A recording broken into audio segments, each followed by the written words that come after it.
and welcome along to the Panto podcast. This week my guest is writer, pantomime dame and world-famous cover girl Jo Standerline.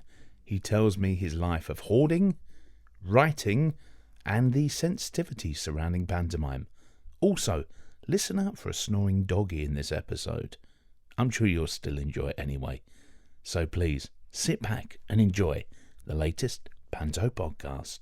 My guest for today's Panto podcast is legendary dame, cover star, my first ever cover star, Jo Standerline. Oh, just let that one soak in a little bit. Legendary cover star, thank you. Well, you did grace the front pages, didn't you? Even yeah, I hit a few of them this year. Guardian, thank you. Right there, Equity magazine. I'm on some prestigious coffee tables, Hayden. I was getting papped. Like, we all got severely papped that day. And it was brilliant. I couldn't help but think, like, I'm really glad they're on my side. Because it makes you wonder what it must feel like when these people are after you. Well, we'll talk about that a bit later on, because... We started in the middle, ladies and gentlemen. Yeah, it was the middle, because we're now in the bright future, aren't we? Yeah. So... Here we are. Yes. How lovely to meet you, though. It's lovely to meet you, I'm having too. a look at you. Thank you. It's nice. He's got very broad shoulders, ladies and gentlemen. Very strong arms. He keeps looking at me. We'll be right. You've got your shorts on. I hope they're shorts anyway, but in April. But anyway, we digress. So, Jo. Hi. We always start off at the very beginning. Yeah. Were you from a theatrical family? No, there was no theatre. My granddad was a little bit showbiz in that he was a salesman.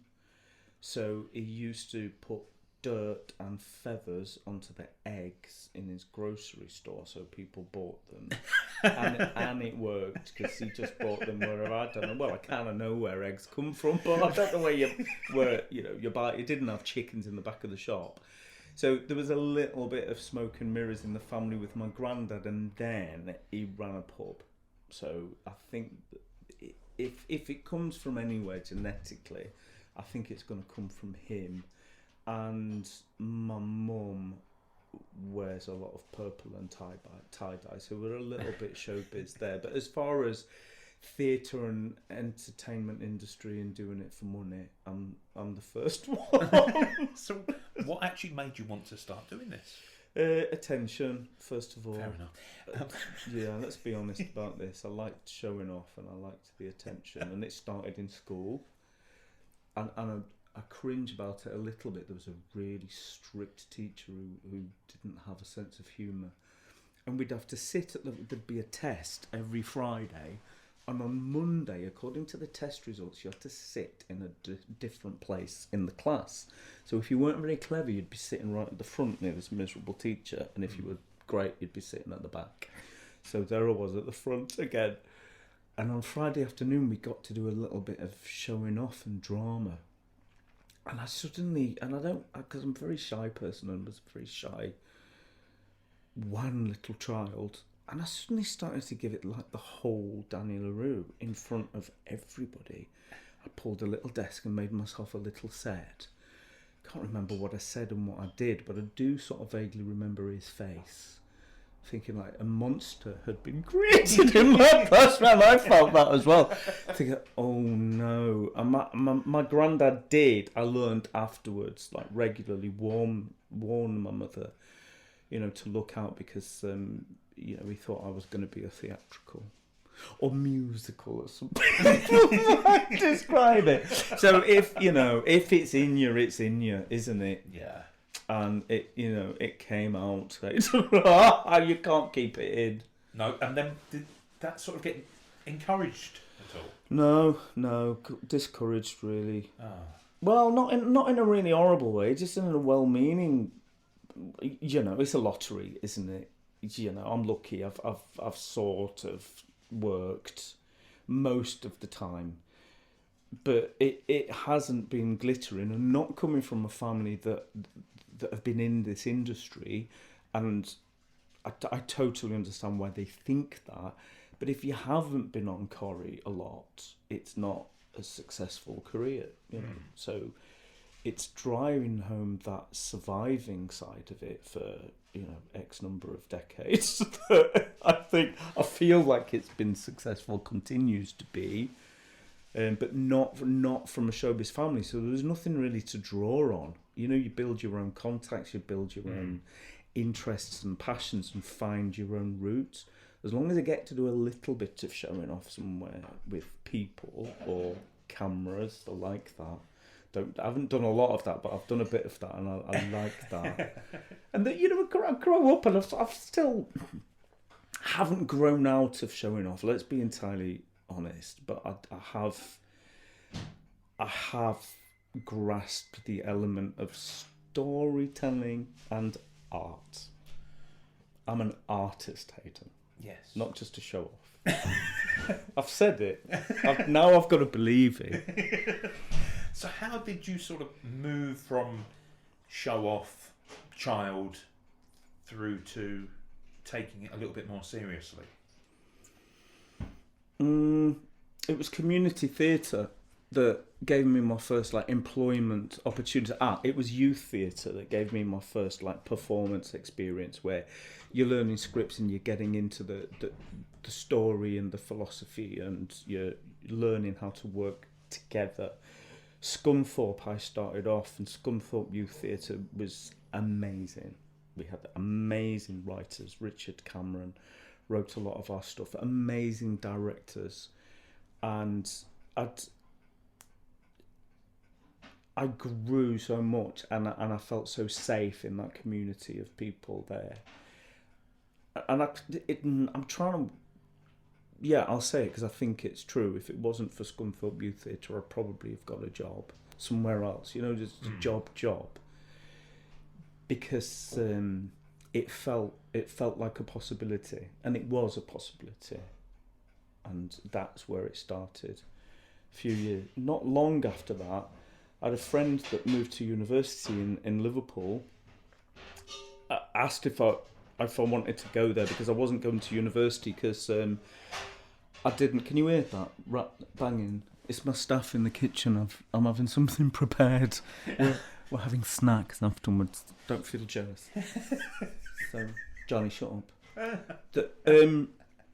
Where was that? Yeah, so Alex, he said, you want to come and live with me? Because he had digs and stuff, student digs. Got there, got a job in community theatre. This is Gary Bridgens, who I've listened to his podcast with you. Similar background, professional performance-wise, in that it was community venues. At the first, it was out of the back of an ambulance, and we were touring around old folks' home. We were tap dancing and singing, and they really didn't want us to. We actually had people say, when are they going to stop?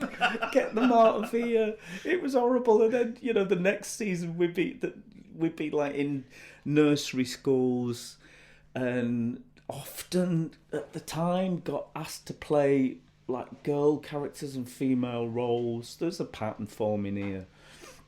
So community theatre. Then after that, created my own company. We did loads, about 20 years on and off of touring around schools before I started to have the time and generate the interest to do more commercial stuff. I hassled Viv and Jim Wells Panto wise, because I just had this idea one day that I'd really like to do that. I'd really want to put frocks on and tell not dirty jokes, but, you know, there's just something in me. I wanted to do that. But it took me 4 years of hassling before someone took me on. And it happened. And I can't remember the year. I really can't. Way over 20 years ago, might be a lot more. Neptune Theatre, Epstein Theatre now it's called, in Liverpool. Beauty and the Beast. It was, I think my first one was Easter, and that was like coming home. You know, took my schoolwork seriously, took education seriously. I've put a lot of effort and study into education since then, when I haven't been getting paid for showing off. I can show off in front of unsuspecting students, do a bit of that. Yeah, so I was home, and apart from last year, it's the only season that I haven't done one. And I've got my frocks now. Didn't have frocks for the first few years, so I was like, hand-me-downs, Hayden. They didn't fit me properly. It was very sad. So what was that first role that you played then in Beauty and the Beast? I started as Dame. You started as... Went in as Dame. I think that's why it took 4 years, because I was 30 something. I don't know. I am really rubbish at time. I was way under 40. 30, 40, 50. I was in my early 30s somewhere, because it's, like mid-50s now. Beauty and the Beast, first entrance, camouflage frock, a bit like that frock that I've been on like the covers of every national newspaper in the land, right? And that's camouflage frock Mark II, because these frocks weren't mine. But my first entrance that I ever made were these mining boots that I'd bought from an Army and Navy shop in Liverpool, and this amazing black, white and grey camouflage frock. And I don't know, when you're on and the lights are shining and there's an audience there and you're like building that relationship and using what you've got, making it work, it's fine. But the first time I actually sat in that dressing room and looked at my face with that on it, I was a little bit of like, oh, what have I turned into? You know, my granddad was right. I was judging me a little bit, thinking, oh my word, what am I doing? But got there, lights on, people started laughing, and then it was fine. It was all right. But I was too pretty, Hayden. That was the terrible reviews that I got. That's the trouble with some of these dames, isn't it? They're just too gorgeous. Too gorgeous. Thank you. Well done.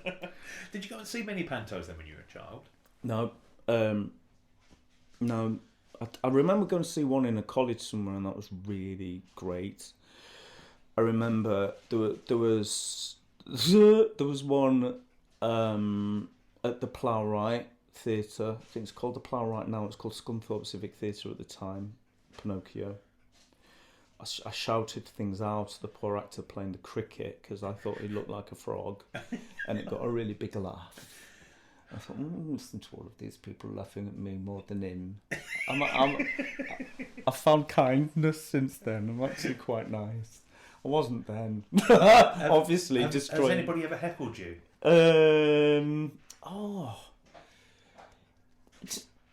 None that I really remember has been like horrible or like nasty or trying to put me off. Usually when it's Dame, it's somebody's dad who's sort of pretending to fancy you, isn't it? Well, they're scared though. Well, they're scared. They're scared. That's what they are. Because we're a little bit lonely. Yeah, probably. It's only the brave dads that shout things out. And yeah, I'm not really slick when it comes to things like that. You just got to hope in the moment that you handle it. I reckon I can handle it. It'll be all right. Just do a bit of extra flirting. There's a challenge for the next season, isn't it? Yeah, so if you go and see Joe... there was one. This is rude. You were shouting about, and it was. Well, we won't use dirty words. It was show as you willy. That was the one, quite a long time ago, and she just shouted out, show us your wallet, and then we moved on. They haven't had anything. No, nothing that springs to mind. It's family, isn't it? And most people are behaving themselves in Panto. Street theatre, I've had things thrown at me and lots of unpleasantness. You know, but anyone that does street theatre's had a bit of that. It's character forming, apparently. Having a brick on your head. Well, speaking of characters, yeah. How did you come up with your character? I mean, the look, the mannerisms. Did you study family? No, it's developed. First of all, to be honest, it was just getting through every scene without really giving it a lot of thought and preparation and remembering it. And the frocks.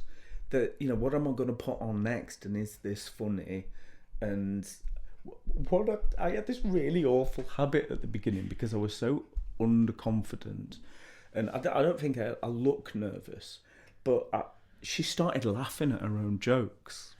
So I'd make a joke and then, ma, ma, just in case they didn't laugh. But it sort of worked, because the laugh that was suddenly coming out of me, and it wasn't planned and I don't know where it came from, suddenly became the main part of this character, this person. And then it started to get, breaking it down, it was Frankie Howard, and it was Kenny Williams, and it was Molly Sugden. It was all of that we just like soaked up as kids. Because not much of it was me. I was in. Oh, you might hear that. There's it's a dog. It's not me. This is Eutha, ladies and gentlemen, named after Eutha Joyce. Because she looks a bit like her. Here we are. So does a bit. She does a bit with the orange lippy on. So it sort of developed until now. It's a real it. She is a real thing, and at the moment, in essence, she's like vacuum packed into my store. But something happens. Something like it's years now. And it's a monster that lives inside. Quite a beautiful monster sometimes. I do love her. At what point does she come to life then? Is it when you've plonked the wig on, or the lippy, or the eyelashes, or you're doing your Frankenstein creation? Yeah, it's still me until I'm actually in the scene. Or if we're press, or we're somewhere where it's an amazing mask to hide behind, and it's a brilliant thing to become somebody else and sit inside there quietly pulling all of these strings and being flirty and saucy. I mean, maybe there was a time when I did getting into character and actor preparing and all of that stuff. But now, just have a little gab and a chat while I'm putting my face on. It only takes 10 minutes.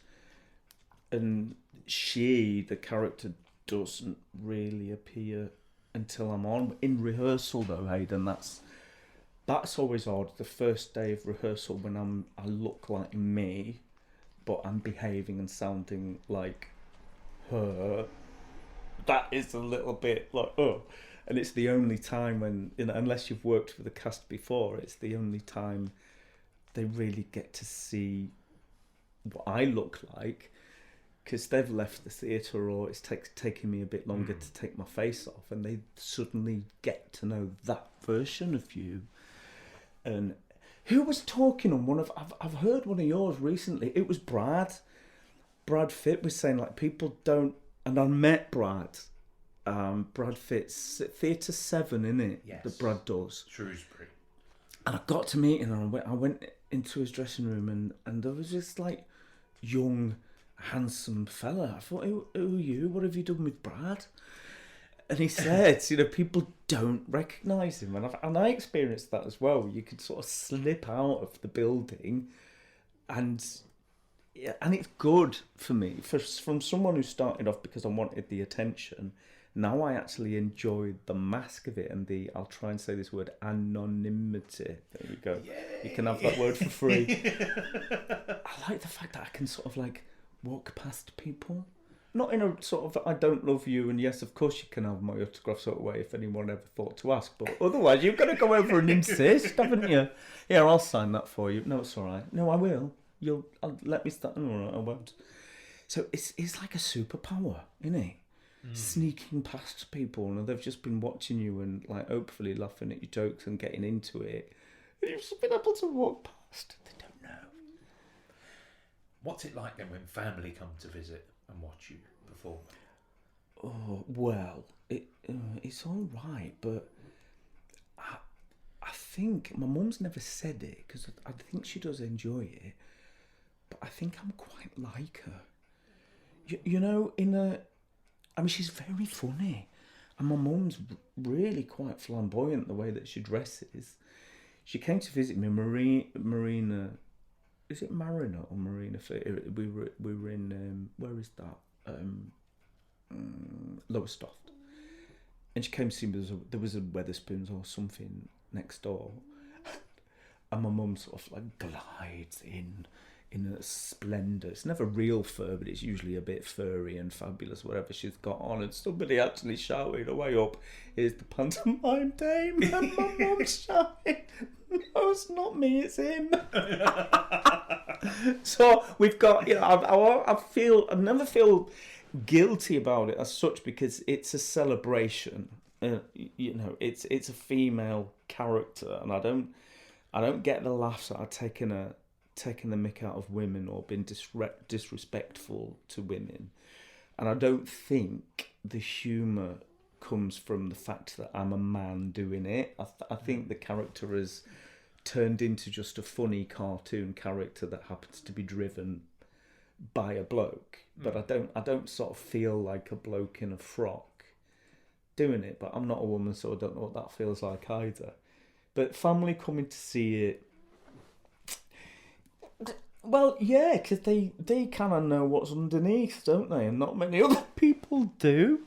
Vulnerable, that's the word, Hayden. There's a vulnerability. And there's a vulnerability to her anyway, and I think there needs to be with, like, old school Dame. But someone who actually really knows you in the audience always, like, brings me out of it a little bit. Don't like looking at them. Does it make you feel uneasy then? Little bit. It's lovely that anybody would want to come. It is lovely that they want to be there and see me doing me showing off. And especially if it's in a theatre I've played a lot and I know everyone, and it does start to feel a bit like your kingdom, not in a kind of being the queen or the king, but it's your place, isn't it? It's comfortable and it's what you're doing. Advocacy. I like them to see me being good at doing something, because it is a little bit of You're that. doing them proud as well. I hope so. We're from Scunthorpe. We don't pay each other compliments. Yeah, they'll tell you if you're not. You'll know if you've screwed up here. You'll know. You won't necessarily know if you've been sparkly and brilliant. It's not the way we roll in Scunny, but yeah, you'll know if it was bad. It's gone a bit quiet now. Can you hear the dog snoring? Oh, bless them. They are gorgeous. Thank you. Truly gorgeous little She's dogs. got sticky out ears. I've got a pug and a Frenchie, and I was thinking about getting lolly sticks on the pug to make him look a bit like, on the ears. Otherwise, they're very similar. So what's your favourite part then of the pantomime? Oh, like the experience of it. Is it that first day of rehearsal? The excitement of meeting people for the first time. I'm a bit nervous. I was a bit nervous on that first day. I make an effort because I'm older now, and being nervous when you're older is easier. So get to know everyone's names, because I don't remember names easily, so I have to make a real effort there. Get to know everyone's names, and especially the crew, and especially anyone there that's going to be pressing all of the buttons for us and making us look great. Like the rehearsal, but we don't get very long and the pressure's on, and it's a lot to remember and do. So love it. Actually really love it when you've never worked with someone before, but in that first scene when you're either reading through it or you're just standing next to each other and it feels right. Like chemistry, Yes, and you can't define it, you can't force it. Because the people that I've cared for very much, and they're great, and we work great independently, but we're not like connected. Someone else, you can immediately like predict what they're going to do and what they're going to say, and that is amazing, and it doesn't happen every time. Love that. And then they leave show business, and you never get to do it again. Oh, no names. Okay. no. I love that. I like all of it. And this is a controversial, but at the end, when everything's empty, but there's still that echo of what you all did. in that. That sounds really bad, doesn't it? You know, what you want achieved, created, and you create it with the audience, because Panto doesn't work without an audience. We all did it in that town or city or wherever we are. And they don't muck about, do they? You know, my costumes are all like, they're all down and ready, and you know, they're going to be whisked off and sent for the wash, and the set has suddenly gone into the back of lorries, and all that's left is the painted floor, which usually looks like a glittery stone or something. And I don't get that. In the early days, I used to get really sad when it was over, because you form sincere, strong relationships very quickly, and then you don't know when you're going to see these people next.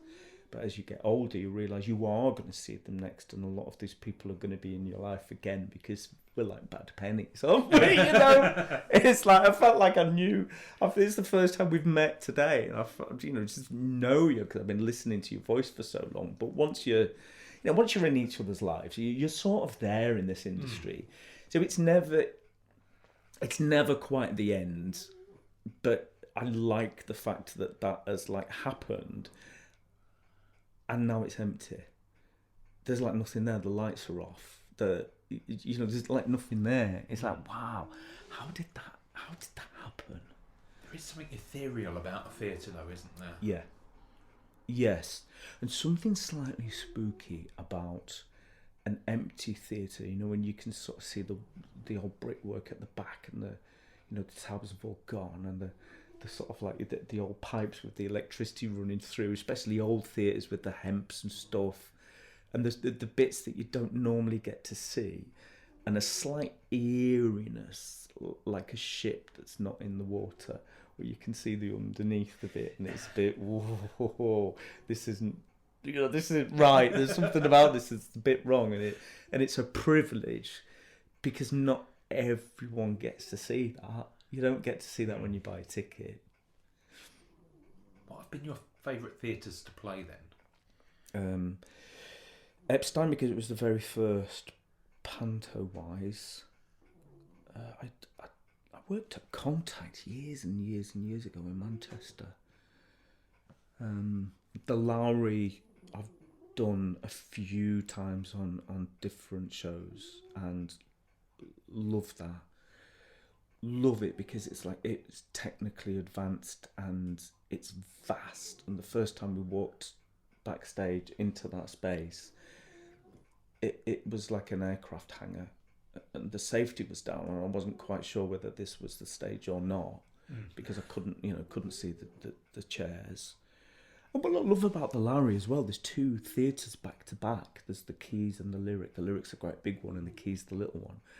I started in the Keys with Viv and Jim Wells from Pele, and I'd written it as well. So the first time that producer got the Lowry, it was my script, and it worked really well. And then we got moved to the big one across the way. So I wrote a few for that space. And that's me antique. Can you hear it? It's nice, isn't it? Oh, did you guess what time it is? It's late. He's been keeping me chatting for hours. I think he wants to stay. Anyway, he's locked the door. The doors are locked, ladies and gentlemen. There's no escape. The last ever podcast. I love it there, and I worked there a few times on and off. And David Fry was manager at the time, and I went to see a mate who was in the show there, and I was going like, "Oh, where is he?" And he went, "He's in your dressing room, Joe. It was in your dressing room." It was like, oh, you know when you feel proper. You know, I sit with imposter syndrome, and I always will. But I think that's what sort of keeps you trying. It's a great big gorgeous modern theatre, and I'd like written it, and I was in it, and I had frocks, and there were celebrities all over the place, and then I could go back and visit. And the crew would be nice to me and recognise me, and I could sit in the box and watch a show, and it felt like I'm in. You know, when you're in, like people in the business are sort of like, are they in? Yes. No, I don't know that feeling. You're in, darling. You're in. You've got 2 microphones. You're in. Yeah. So Which part of it? I love all of it. Love the end.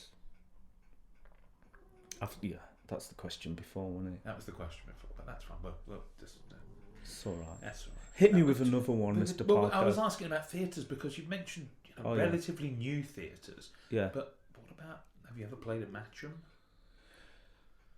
Ooh, I would have done on tour, but not. See, a lot of the stuff I did over years were community venues and your church hall-y, kind of like taking the work to them. Is the Palace a matchroom in Manchester? I've done the Palace. It's like that, isn't it? It's like big and wonderful. Opulent. Oh, yeah. And I like the smell of those. I've visited a lot. Visited more than I've played. But there's something about a church hall, though, as well, isn't there? The smell. Yeah, I think it's all of those bun fights, all of those sandwiches. I went to visit Alcatraz once, and I'm sure I could still smell the dinners. You know, it was that church hall-y, smells of dinners in here. So, yeah, church, although there's glamour behind those big old theatres. To think who stood on those hallowed boards. Yeah, City Varieties.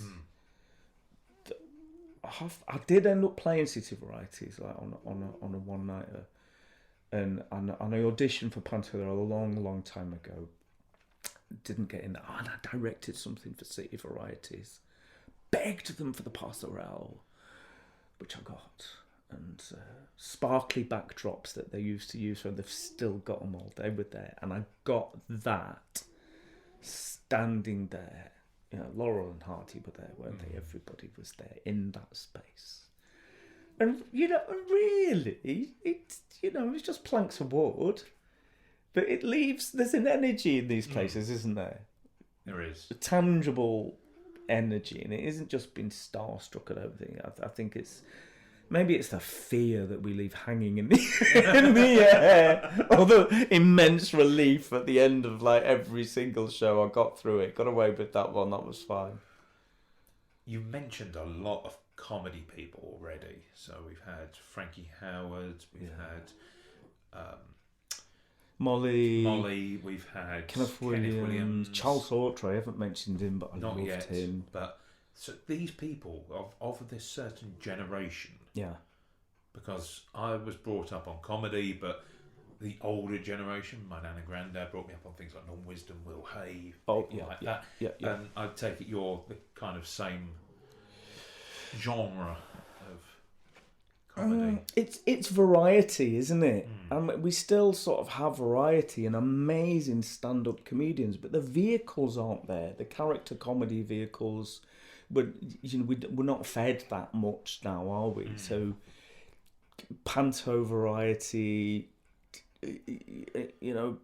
Britain's Got Talent and the talent shows are featuring variety, and that is amazing, but they're not scenes, they're not characters that are interacting with each other. They're amazing turns that are doing what they do well.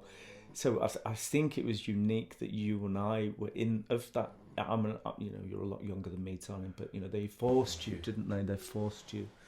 There was nothing else on either. There was nothing else on. And the writing was like beautiful. It was poetic, and they just realised it so beautifully. And you sit and you think, back in the early days, these people were doing it live on the telly, and not many people had done it before, so they didn't know what to do. They were just taking their theatre in front of these bits of machines. And then as the sitcom developed, it turned into a bit of a factory, but these amazing actors that make it look so natural.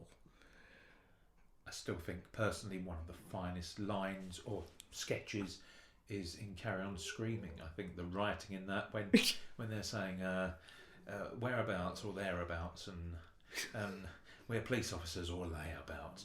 It's just beautiful. Yeah. Constructed writing, performed amazingly, and you don't see that anymore. The rhythm as well. They get in the rhythm when working on that, because they're just going to go for another take and another take. I don't know much about the the filming process of the carry-ons, but I imagine they didn't muck about. No. You know, there wasn't a lot of money, was there? No, Gerald Thomas and Peter Rogers were Get it done. and if you didn't get it done properly, well, we'll see if we can do it again. But no. Yeah. And they all cut their teeth in variety in theatre, didn't they? And it shows. But there's no film comedy now, really, in the UK. Not like there was. Yeah, not like that. I mean, there's not the franchise. I mean, you get In-Betweeners. I love a bit of that schoolboy humour. I like their films, but you know, it's just filth in it. Really, it's just boys being filthy. Who doesn't like a bit of that? But, yeah, it's sci-fi geeky. That I think the world has changed, and we're more looking for. We get our escape from superheroes and villains and Marvel comics, and if you don't get your kicks from that, you're going to get your kicks from Disney, I think. Let's start something. Shall we? Shall we? We just need a few £1 million. That'll do. There'll be somebody listening. The producers listen to this, I know that. Yeah, there's an audience for it, probably. Not just like people who are slightly over than 21. Like, isn't it? Well, there are audiences for it because Panto audiences are very much the audiences that enjoyed those franchises. We do have sitcoms, but it's mainly reality, isn't it? We're looking at TikTok. We're looking at the 15 minutes of fame, like really, really happening. And I'm noticing that casting directors are increasingly putting a call out for real live people. You know, the world of entertainment has been turning for a while. This is where documentaries and then mockumentaries, but now it's the opportunity of anyone with a smartphone and a TikTok or YouTube account to create something, and the responsibility of like creators on a mass media is enormous. You know, what are we going to create to put on the telly now, or to put into cinemas now, that is like stronger and more inspiring and more life affirming than, you know, watching a nana on TikTok, because you automatically love her, don't you? Have you noticed audiences have changed at all over the years in their attitudes or even attention spans? Yeah, and that really depends on, I don't know if it's geography or location, or I found some audiences are listeners. What I have found has changed is there's more of this is the BGT culture. This is the, I've paid a lot of money for this ticket, my arms are folded, come on, do your work. I found the opening scene, not always, but often you're just having to work that little bit harder to win. But I don't walk on with a profile. I haven't done enough telly for people to buy a ticket just to see me, even though I think there are people that like to see me when I'm in a returning venue. So I don't have that power, but I think more there's a case of judgment. I think along with the price of your ticket, you know, you get to have a bit of a red buzzer in your head. I think there's a bit of Everyone's that a critic. On. Well, it's our job to have everyone sitting there who's paid good money to see this, to have them relax as soon as possible. And it's my responsibility and it's my job, because an audience that's there is like, the customer's always right, they're there. It's our job to give them something. But I think you have to work a bit harder now. How do you cope then with somebody on the front row with the old crossed arms and not wanting to be there? Oh, I've become obsessed with that. I want to marry them and everything. I'd go the whole way just to try and bring a bit of joy into the lot. Not that it would. Oh yeah. Someone was talking about, it was a stand-up comedian, about, you know, going on tour and wondering if people are wearing masks because he's Badil and who's the other guy? Frank Skinner was saying, at least with masks on, I won't be able to see who's not laughing. Because it's awful, isn't it? The squeaky wheel gets all of the attention because that one with their arms folded. looking at you. Like, I had a bit of quite a bit of that at Butlins, I think, because I think by the time you get to see our show at night, it was Panto. It was amazing. I loved that job. But I think they've been with their kids all day doing fun and exciting things, and they're really tired. And there's a bar, and it's sort of Vegas, whereas it's not the usual theatre experience. But there's a lot of dads who don't want to be there because they've been forced. We're going to see that show tonight. Oh, do we have to? Yes, you do have to.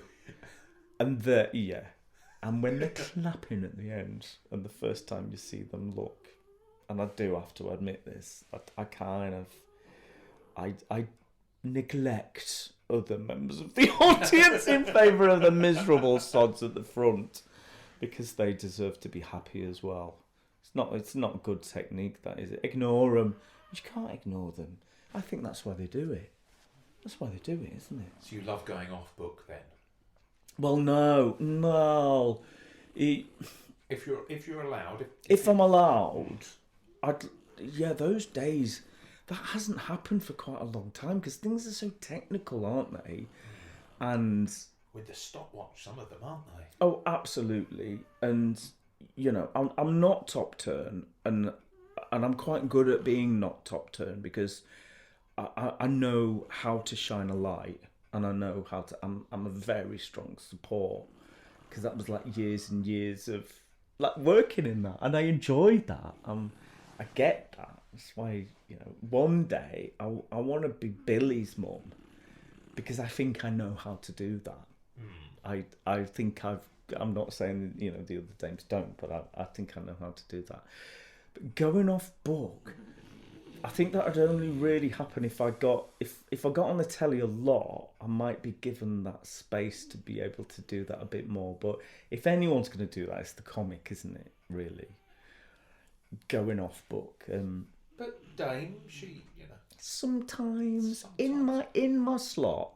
Oh, sorry, I'll put that in a different. In my opening, my entrance. No, hang on, digging a hole. When I first start, right, when I come out and shopping trolley and do me jokes, that I go off, because I've got however long, 10 minutes, and I can go off there. So I'll do a different cheeky limerick, I'll do a different little gag, and I'll kind of have a little pick on Doris, and I can go off book a little bit there, but I tend not to. It freaks me out a bit now. When I get on a bit of a track, and I like it to sort of be right. And sometimes if I'm in love with my comic, that happens. That's fine, because we feel perfectly safe, and that's all right. And on the routines, the really, really great, strong ones that I've loved, if either of us put something in, then we both know what to take out. Because we're not doing it for us. We're doing it for the people that are there with their arms folded. We're doing it for them. Because I've done loads of showing off now, to be honest. I don't. There's a little bit of that in me, and I do like it when people clap at the end. When I come down the stairs in my frock, I like that, but I don't think that's why I'm doing it now. Stop looking at me, Hayden. You keep looking at me. It's the legs. Yeah, I've got my legs out. Yeah, I've got the legs out. Yeah, I've been running on the canal. You can tell. Do you go and see many other pantos then now? I don't get the chance. I meant to see loads. During lockdown, I thought, well, some people are still doing shows. And I didn't. I mean, I ended up, caring for a family member and stuff, so it was very difficult. I don't get to see many. I really try and get to see Billy Pierce, because that runs on for years still, so I can usually get to see that one. What others have I seen? I managed to see Brad at Theatre 7 a couple of years ago. Mother Goose, that's so rare now, isn't it? And it was so lovely. It was so the beautiful. Hamlet, isn't it, for dames? Oh yeah, I haven't done that one, and I don't know. it's great that Mr. Hendy's doing it. It's great that it's in his repertoire because I'm hoping it'll catch on and people will get what it is. I think it's relevance. And, the fact that I want to play Mother Goose is the fact that I want to be the star of the show. So this is like therapy, thank you. I want to show off in frocks. That's why I'm doing it. I'm trying to be all arty here and tell the story and make people laugh and be life-affirming. Nah, it's about me in frocks. How much input do you get into the frocks and their look? Yeah, all of it now, because they're all mine. And it depends on the director, doesn't it? Sometimes the director just doesn't get it. Don't really think it's that important, and some do, but when I get the script, I'm sort of working out what stock I've got that'll fit things, and I'm also working out the new pieces that I'll put together for it. But it's quite frustrating because I don't normally get to see like the boxes or the scenery or the drops, so it's like it's touch and go as to whether you're going to clash or you're going to match or blend into the scenery. So you've got to take a bit of a risk with that. I don't get to see what the sets are unless I've done the show before. Then I can be a bit more clever about it and think, yeah, that'll be amazing contrast. No one will look at anyone else. Don't look at them, look at me. Is anyone not looking at me in this scene?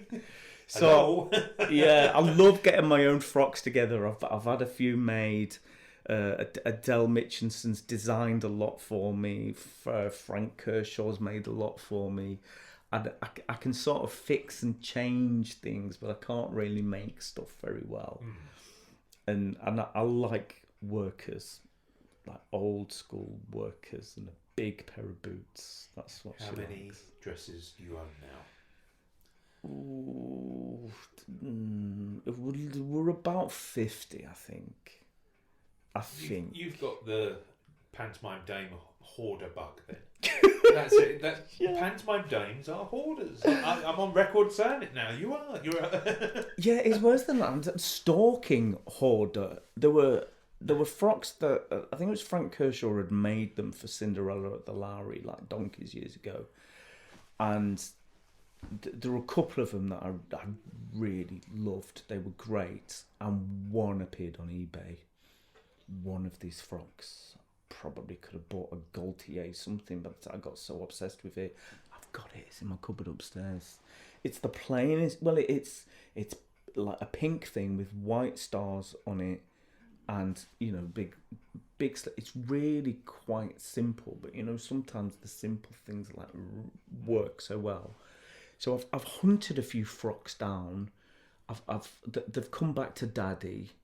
Some of these have found their way back, and some of them I've got back that I've actually had made for me in different shows in different places that I've managed to find and get. And every year I have at least I have a couple made, but if you're not careful, you can easily spend your wages on frocks. It feels good, and look how many vacuum packed frocks I've got. But you can only wear about 12 in each show. Don't need 50. We can have a couple. I've got a new one. I've got a Dorothy one upstairs. It'll fit you. Thank you. No, I'm still working on the wig. I've never worn one. Have you not? No, not yet. Do you think you'd like it? I think. I think I'd. If I was going to do it, I'd be the kind of the Les Dawson kind of. Yeah. And it's just and that's lovely. Me. Because you're funny, and you. you don't have to try hard with it. You just are. And there's, because you are a dad as well, aren't you? There's something like safe about you. So we'd be all right with you in a frock. It wouldn't be, you wouldn't be fierce. You wouldn't be horrible. Is this a new career? I just wanted to collect the stories. Now I'm getting recruited. It's a new career. I just want to see him in a dress. Really. Can you have photos on podcasts now? I don't think you can you? There's a time when I put them on YouTube. I wonder if I could get you into because people listen to this on YouTube. Stick a frock on him. I've got one that hasn't been squashed. Help! I told you he locked the door. Yeah, ka-chunk. A lot of frocks up there, and some of the pieces are built, so it's getting a bit it's getting a bit full. The space, running out of space. The hoarding thing, yeah. And I take it, like all good dames, you don't like letting stuff go either. No, because they've all got memories. You know, even the old ones. I mean, some of them were tatty when I bought them, but they don't look tatty when the lights are on. And there's some that I probably won't wear again. And it's sort of mean just leaving them shoved in a cupboard, isn't it? They're not hurting anybody, are they? It's when you start paying for like a unit somewhere and you're paying a monthly fee. Oh, I'm not getting far off that. If I move house, I mean, this house has got a bit of space up in the eaves, and you know it can all be stored and sort of kept out of the way. There's not room for anything else though, unless I'll take over the cellar. Because it's only, you know, we're only looking at a month of the year, and I'm dedicating, like, you know, square footage, substantial square footage to these. I was talking to Jamie Steen, who's like, Jamie and I worked for Butlins, was it last year before last? Jamie was awesome. I think he stores a lot of his stock in like an attic space.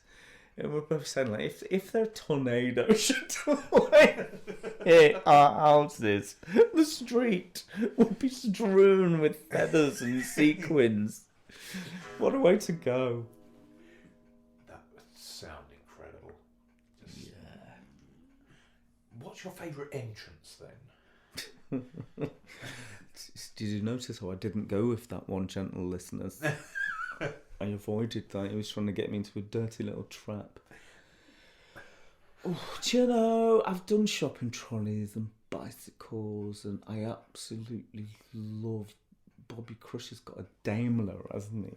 Like, I love that. I love that. And no, I'm not going to do that because that's Have you yours. done a mobility scooter yet? I did. Yes, I did. Ugly Sisters mobility scooter. I think it was in Southport, and we did press on them as well. Felt a bit disrespectful, you know, whizzing about like in. It was pretty glamorous Ugly Sisters. We had like Burberry long coats, and it was back in the days where did you hear my knee then? That was my knee. I'll do it again. There, you hear that? I do suffer. That's years of entertaining you, ladies and gentlemen. And that's my knees. But yeah, we were scooting around and then jumping up and running around. But we had these, like, I'll describe them as hooker shoes. You know what I mean? You know, the great, big, stupid heels. Because I did, for a good few years, I did Ugly Sister with Lindsay Germain, an amazing actress in Liverpool. And she's a strong, statuesque woman, and we did that. Can't quite tell between us like what the gender of us was, because we had these great big shoes. I don't think I'll be able to walk in them now. But the beauty of that's why it's Ugly Sisters and the great big boots. Maybe I'll do ugly again, I don't know, but I prefer a nice pair of coloured Dr. Martens or a pair of army boots. I'm obsessing about shoes. How many pairs of those have you got? About the same. Yeah, about the same. The different pair of boots every time, but different everything every time I come on, if it's at all possible. So there's a different pair of boots to go with every frock, and I've just managed to sort of buy, but I really had to do them up, a pair of bright red patent ruby encrusted Dr. Martin 8-hole boots. Maybe a cheeky little Dorothy moment somewhere. Never worn it. I just had this dream.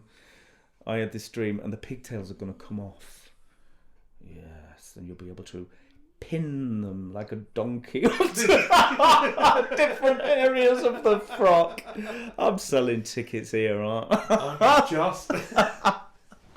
You mentioned then about playing ugly. Yeah. And being a baddie, evil. Yeah. Was that fun? Oh, yeah. Yeah, I've done it in a few different combinations, and most of them have been my script for Cinderella.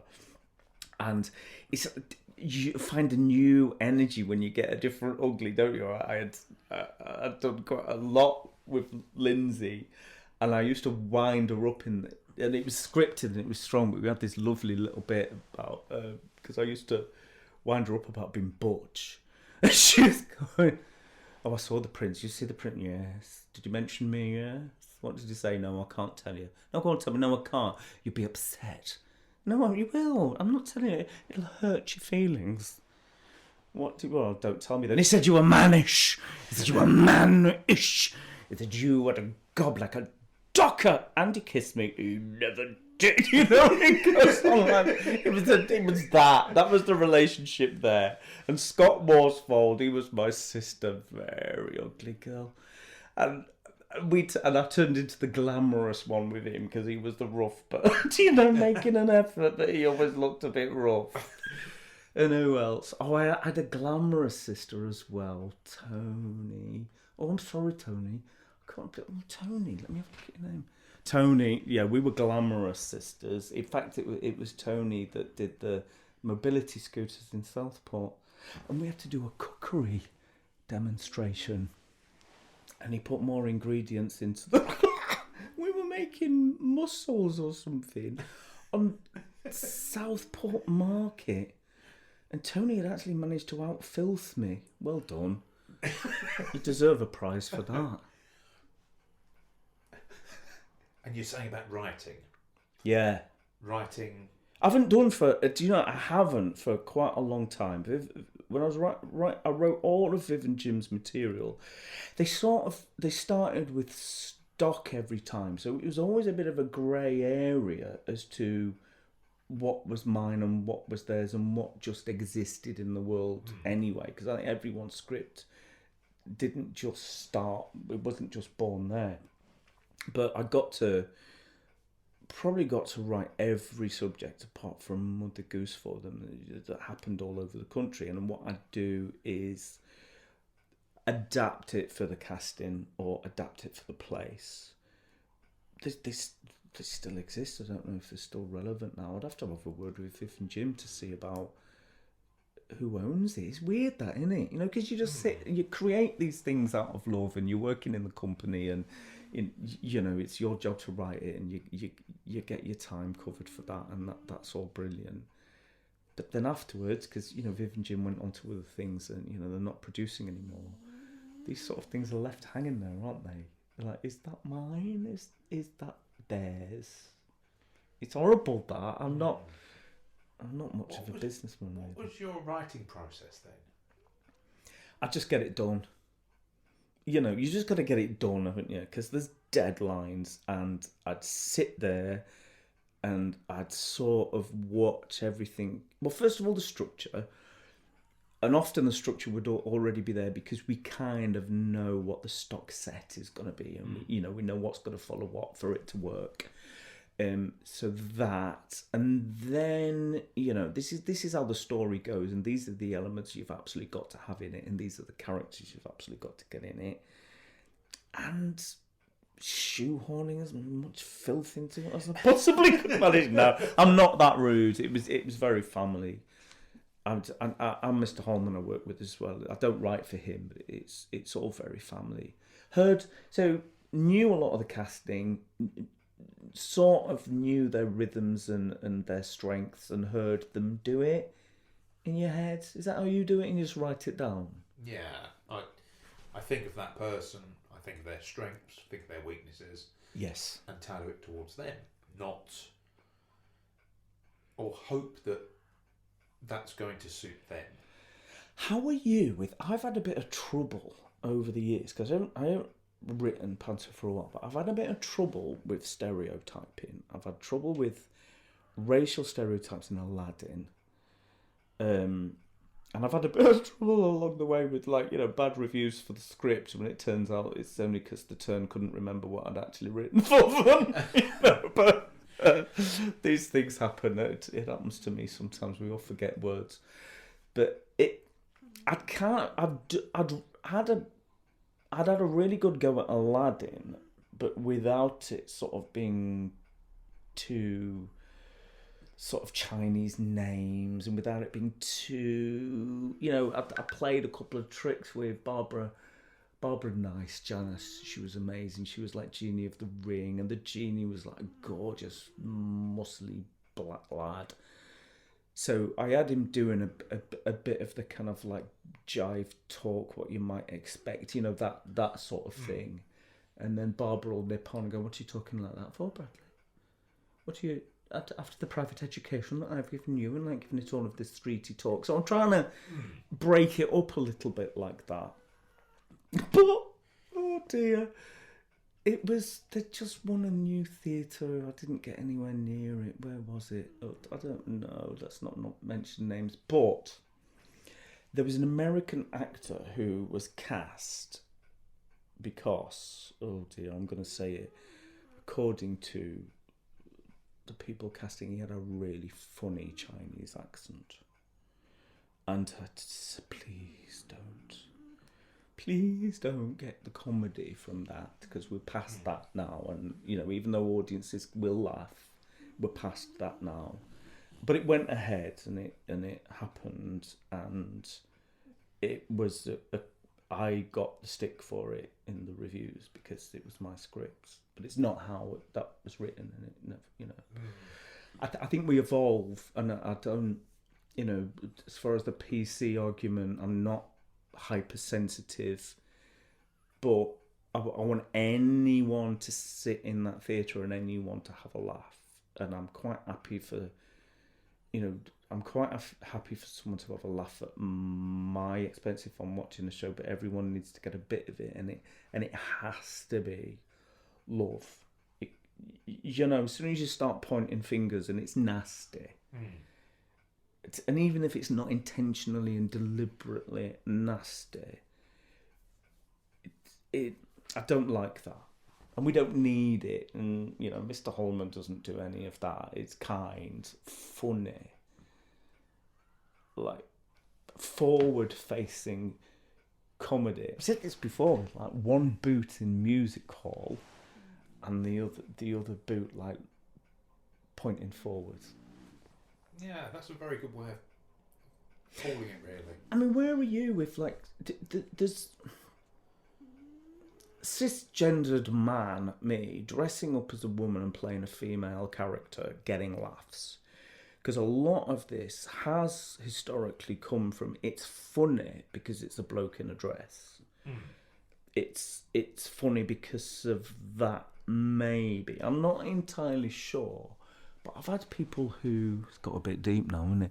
I have people who don't like it. There are people, trans person, for example, who really feels mocked at the idea of a pantomime dame. A man playing a woman, as though it's like mocking gender. Something I've always been mindful of when I've stepped out doing that, because it's a responsibility to women. It doesn't matter if you started off as a woman or not. If you're a woman, you're a woman and included in the arena. And if you don't love and respect and honour women, it's not going to work. There's no love in it. It's not a dame. Has to be love there. I think with it's always, for me, a dame has to be warm, has to be charming, has to be plumptious.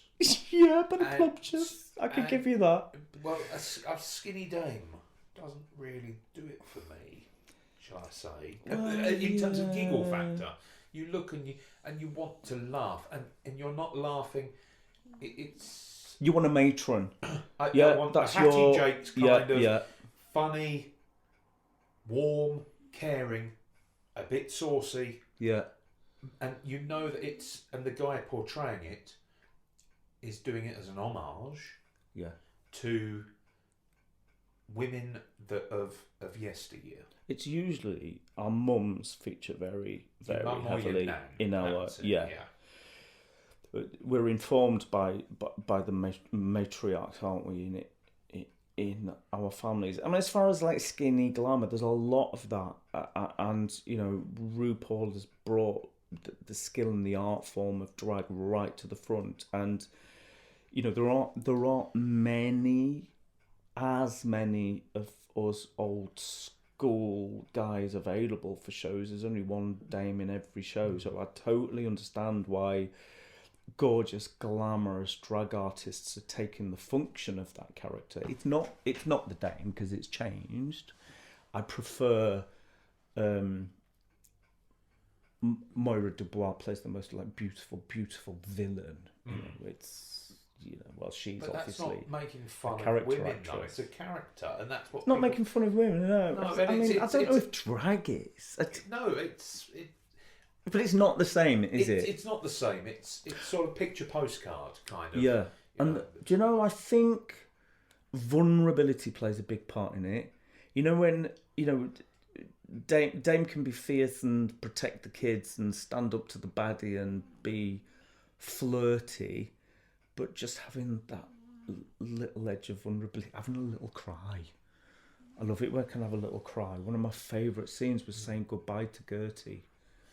And actually, Don't say that. well, Because it apparently gets people were everybody. crying, like proper crying. It's when you can hear a pin drop. Yeah. That's when you know. Putting a hat on and tying it nicely. We don't want people to think you've come for a bad home. Because it lets it out of you, doesn't it?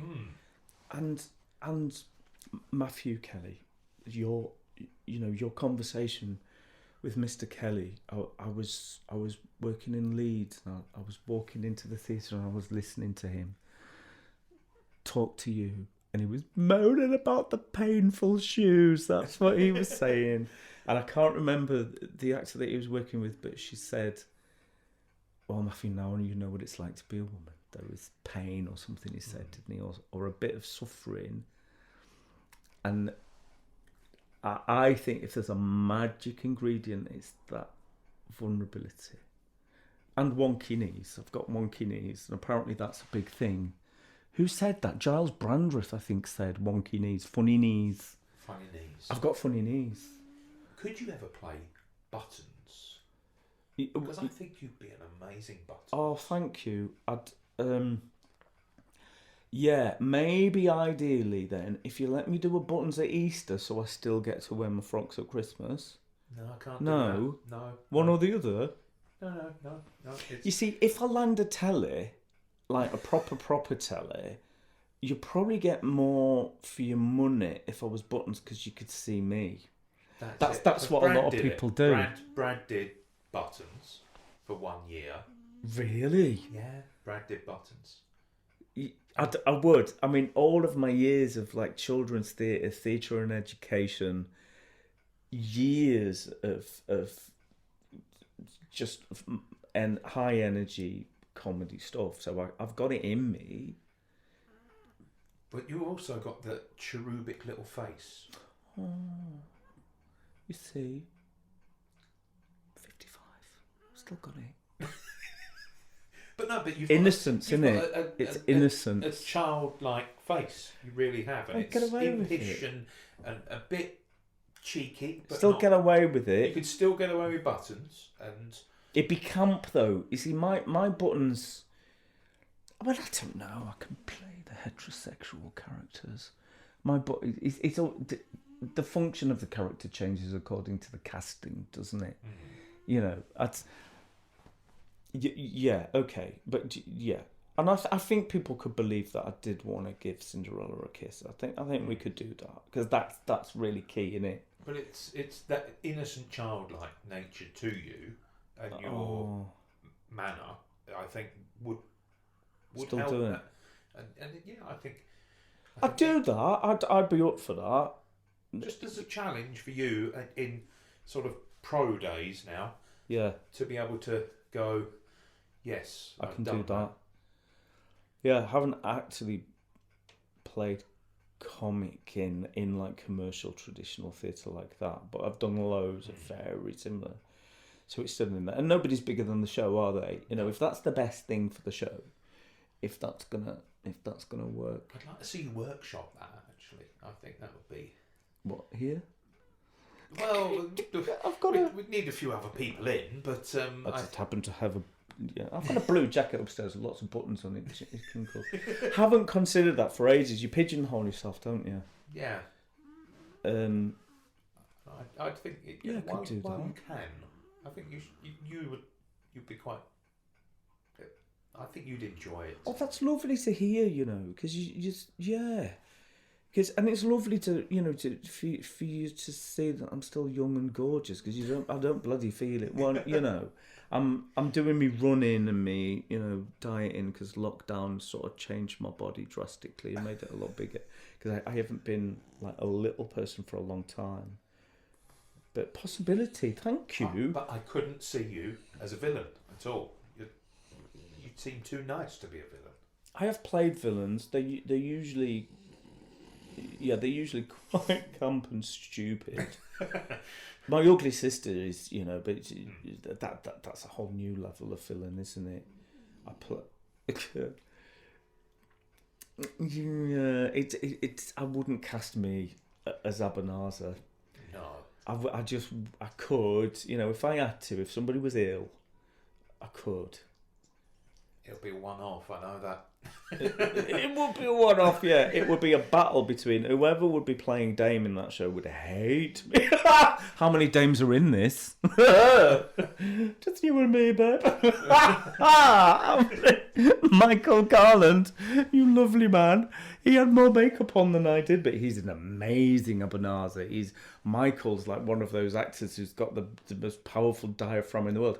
He did this like strange Abanazar whisper thing, and in his voice it's like bouncing and like ticking and trickling all over this massive theatre.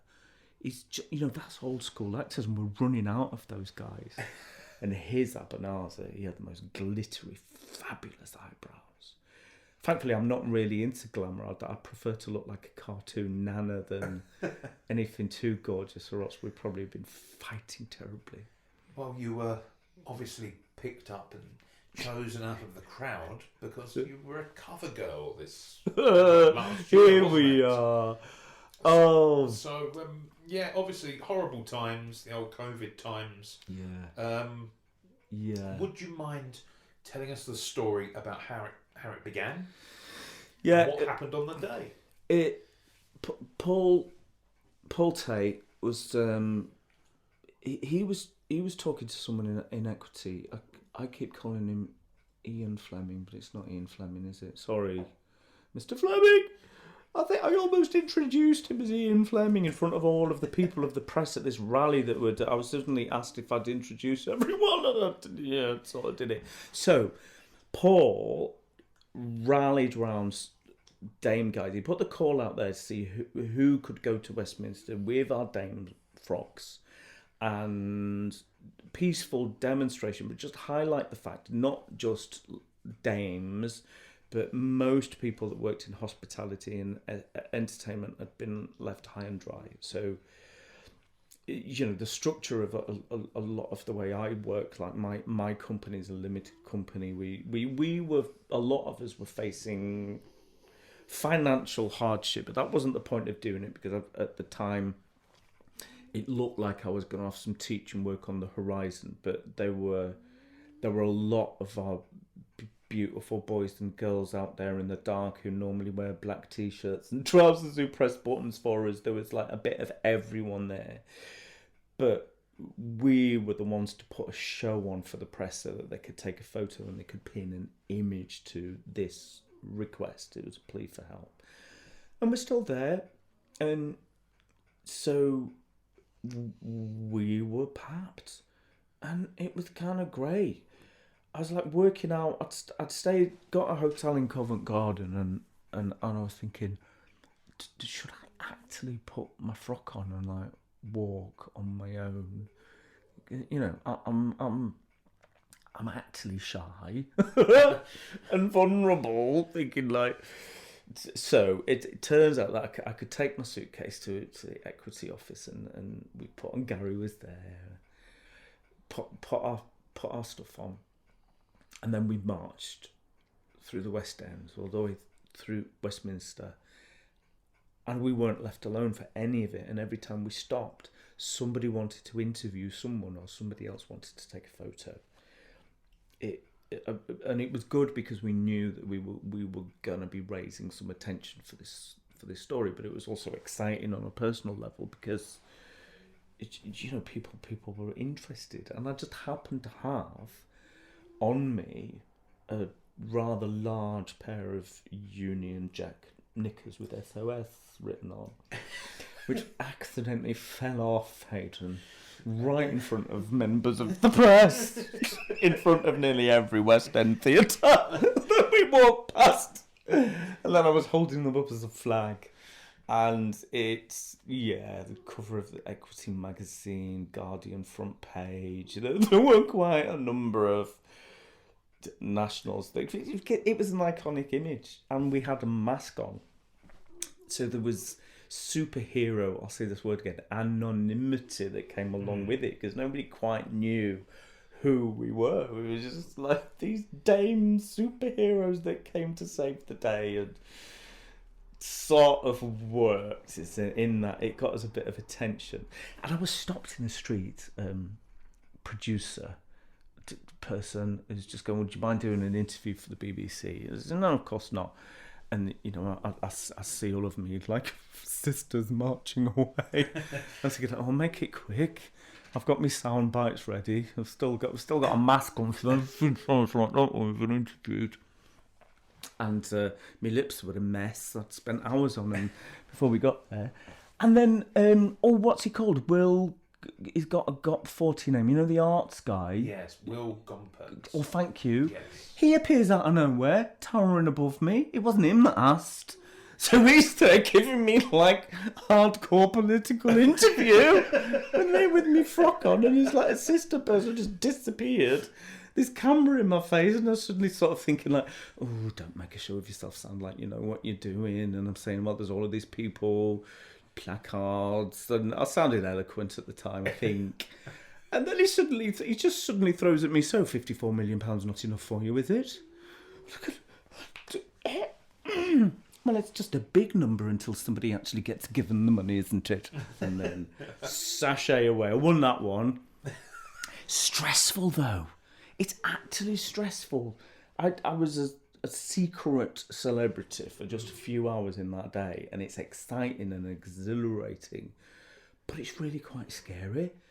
Paul and I, once everything had happened, we'd gone for a bit of dinner, and we're sitting there having a chat, and my phone starts going off, and I hadn't told many people my name, because we weren't there promoting ourselves.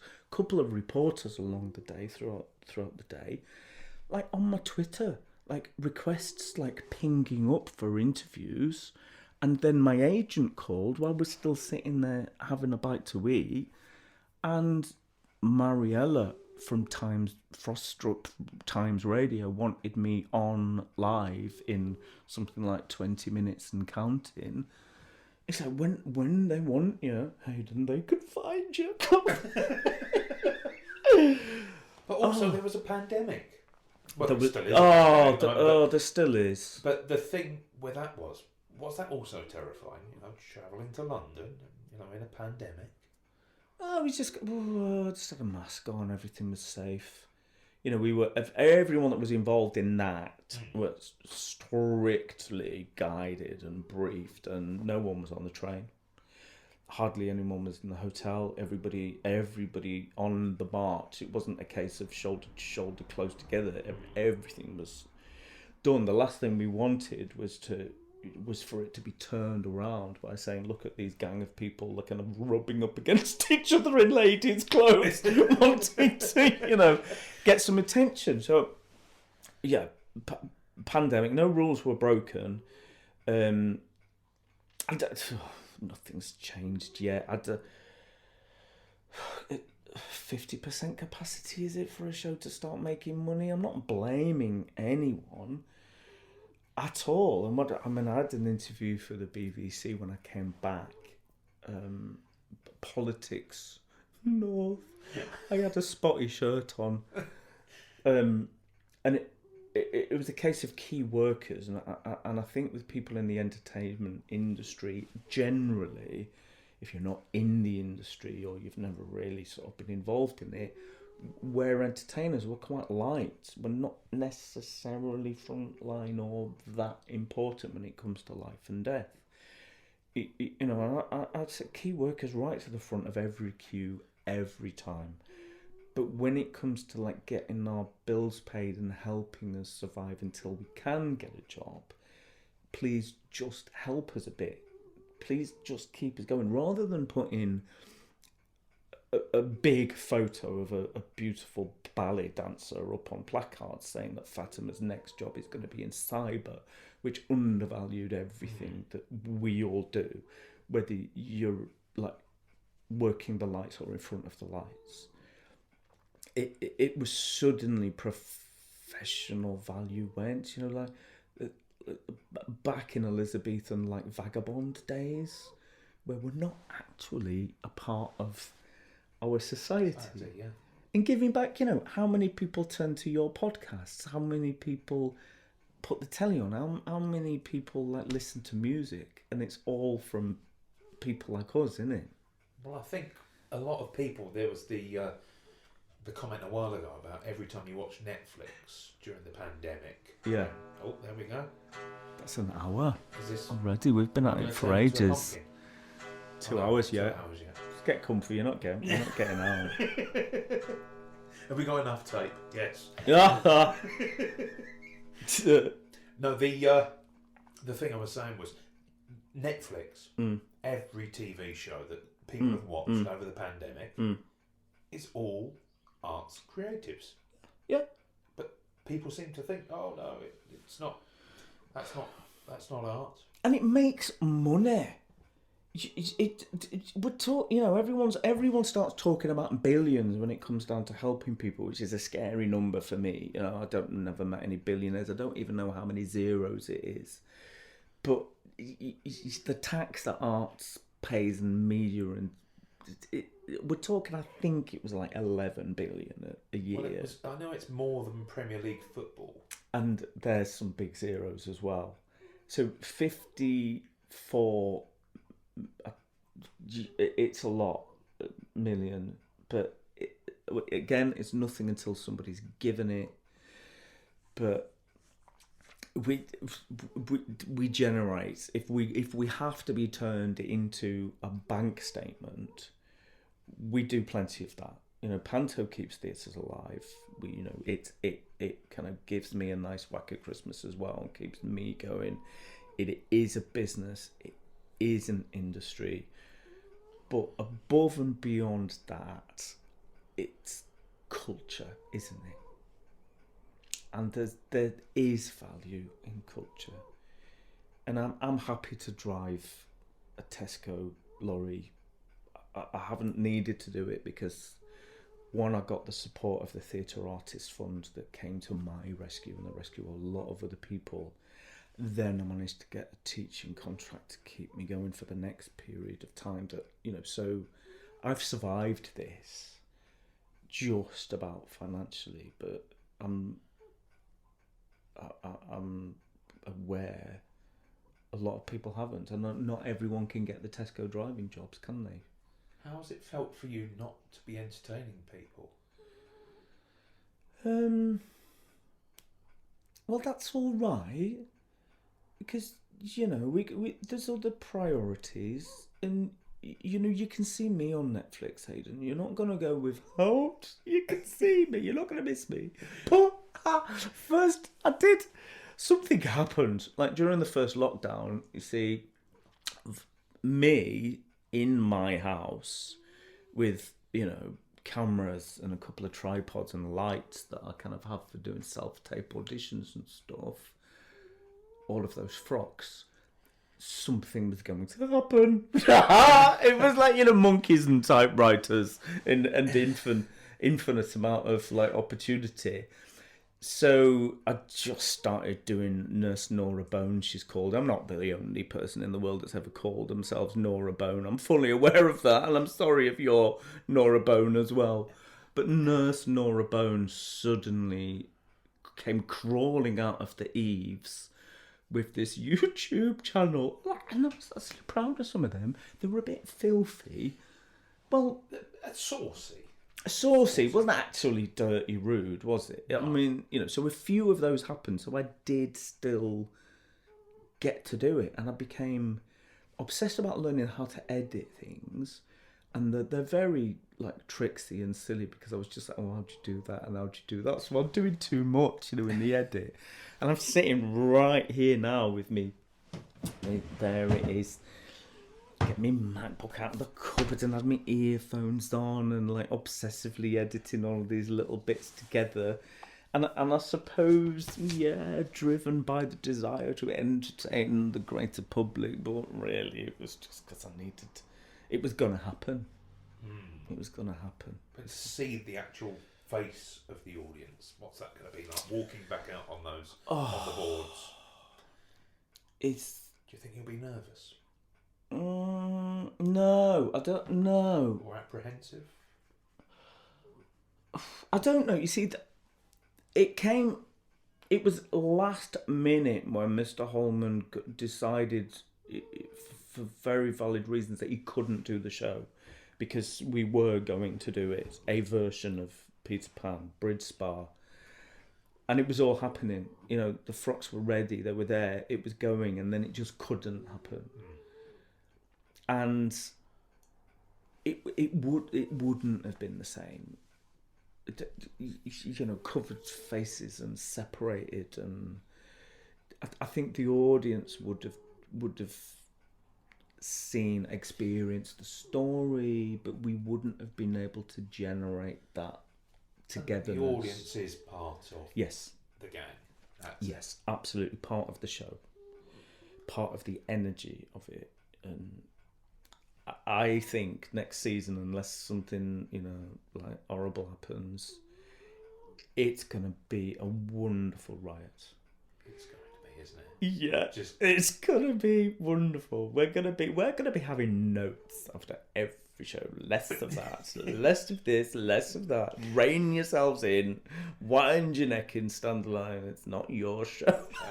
And the thing is, you can tear those notes up and use them as glitter. Thank you. We'll all be Ken Dodd tonight. It is going to be just amazing, isn't it? It is. What are your favourite routines to perform? I call it botty watty. I beg your pardon. You can call it what you like. Here, I'll show you. You tell me what you call it. Right, it's usually with a baddie or abanaza, and we're gonna have a little dance. And it's Strictly come down because I was working with Robin Windsor, who bid on Strictly. So when we did this. And so you're going to have a little dance, and at the beginning it's like, remember the night we met, and, the romance, the fight in the car park and all of that. And, you said my eyes were like stars and all of that. You drank champagne from my slipper, and yes, the corn plaster, blah, blah, blah, chokey, that. And then we go for a little dance. Shall we cut a rug? So, wherever the tune, or anything, and we go, do a couple of forwards and backwards. It has to be the same every time. And then he stands on my toe. No, he doesn't. He hurts my finger first. My fingy wingy. Ouch. Because you stop the dance. Ow, ow, ow, ow. Somebody's hurt my fingy wingy. You what? My fingy wingy. You've hurt my fingy wingy. You'll have to kiss it better.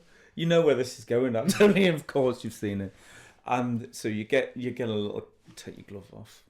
Depends how long they give me, usually not this long.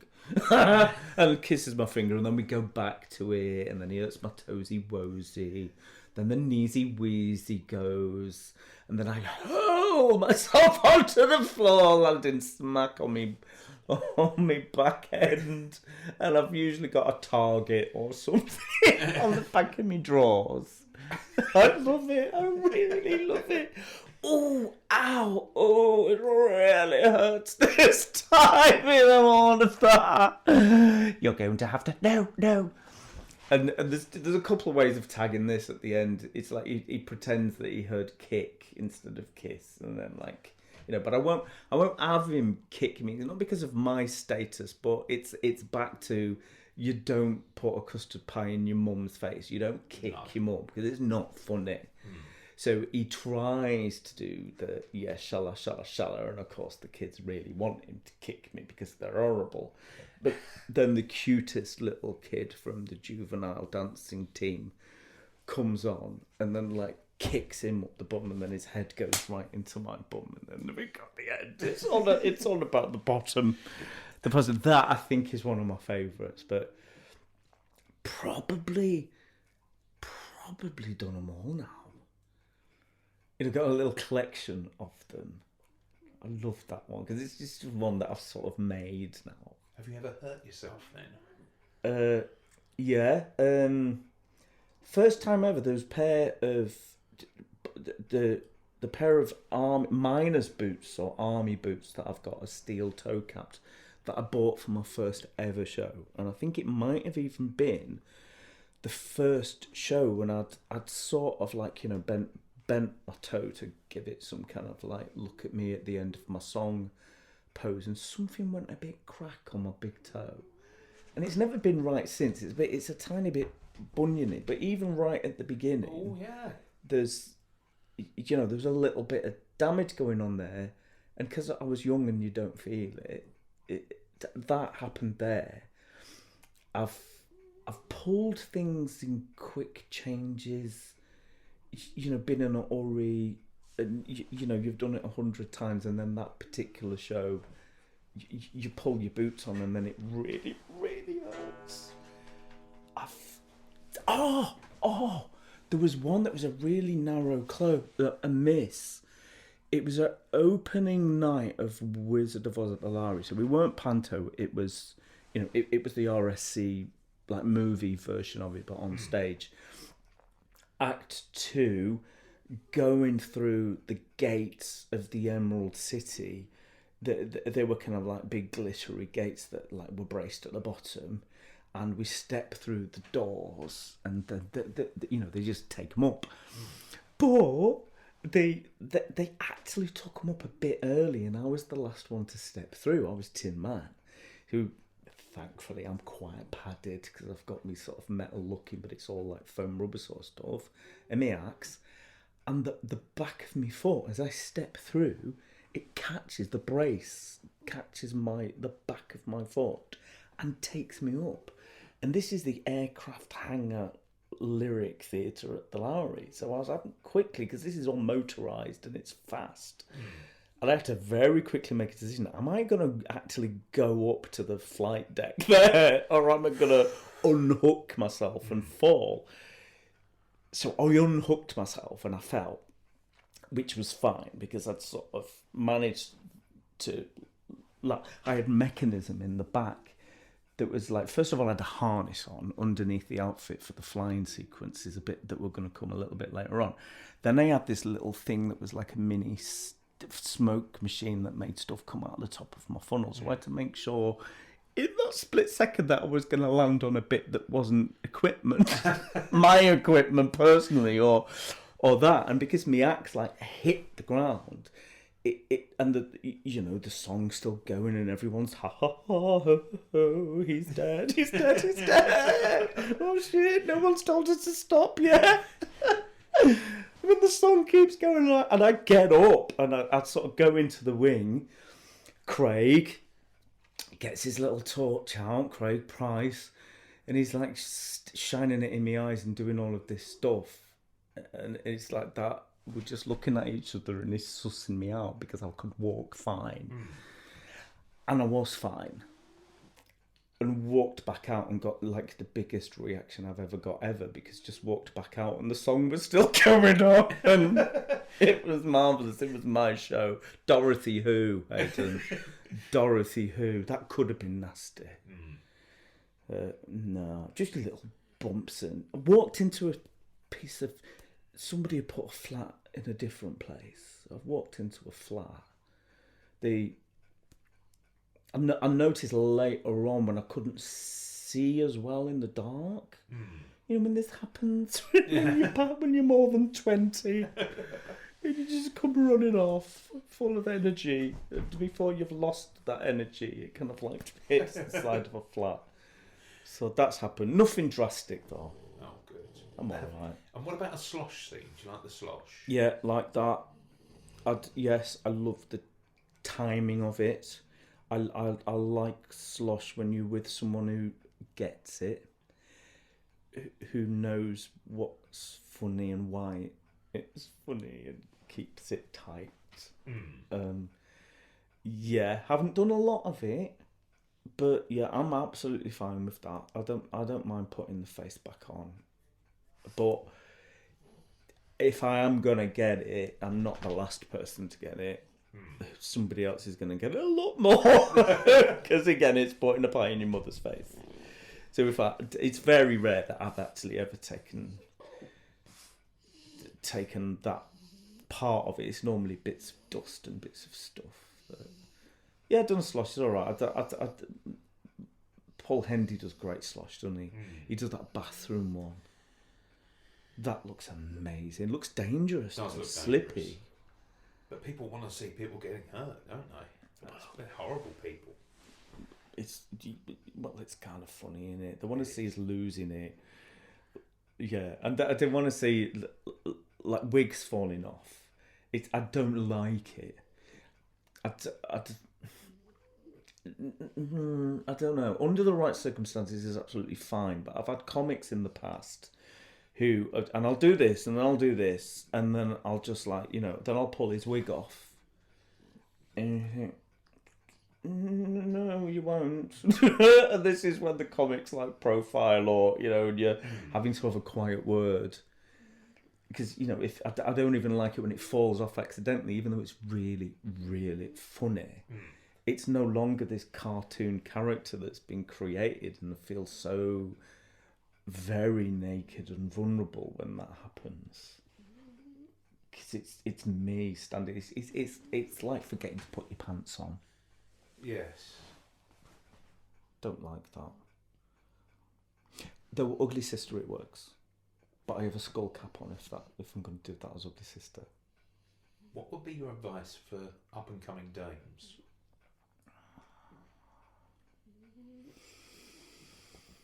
You go back to your nana. You just think, what was it about her that you loved it because she was your nana, but what was it specifically? What did she do? What did she laugh like? Because you've got it in you genetically. That's there anyway.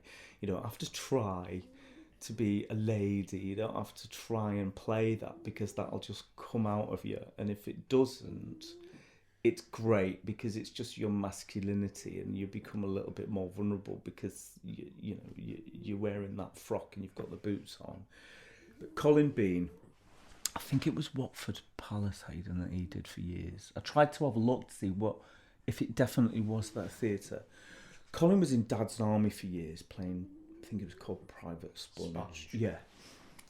And I met Colin in his flat in Wigan. And this was way after he'd well retired from doing Dame.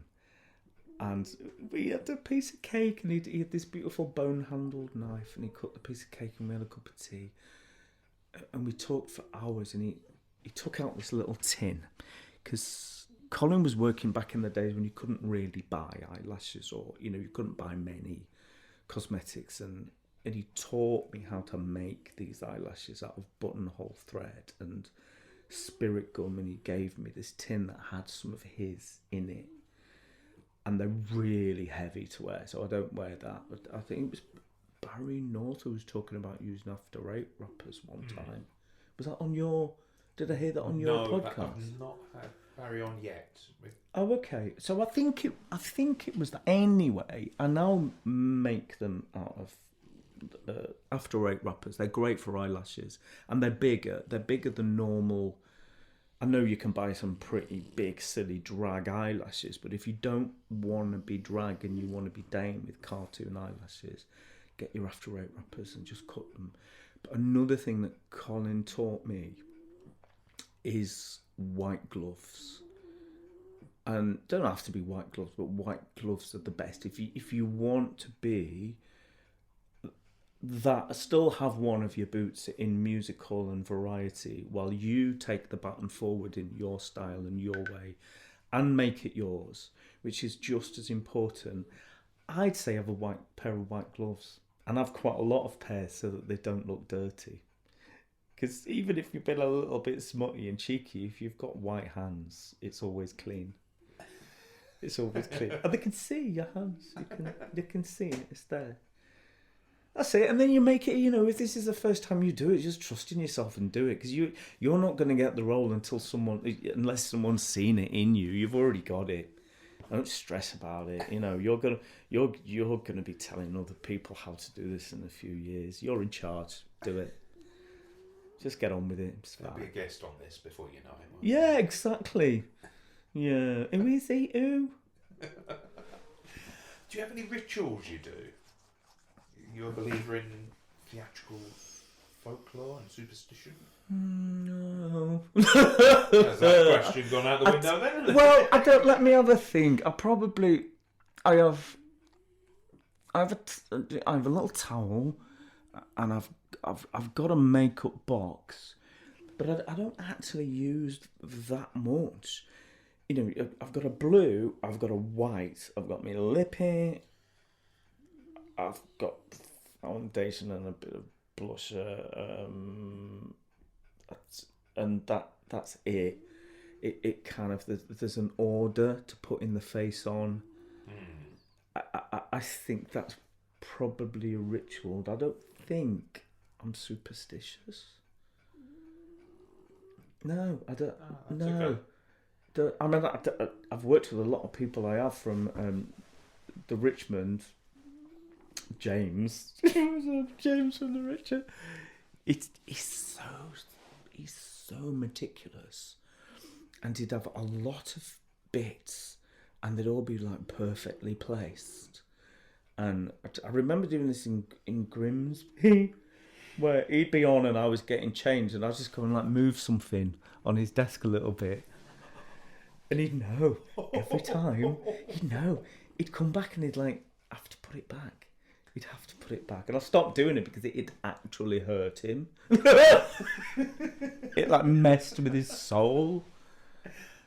No, I don't think I'd say the Scottish play just in case. I wouldn't, I'd try and... You don't whistle backs, No, I don't.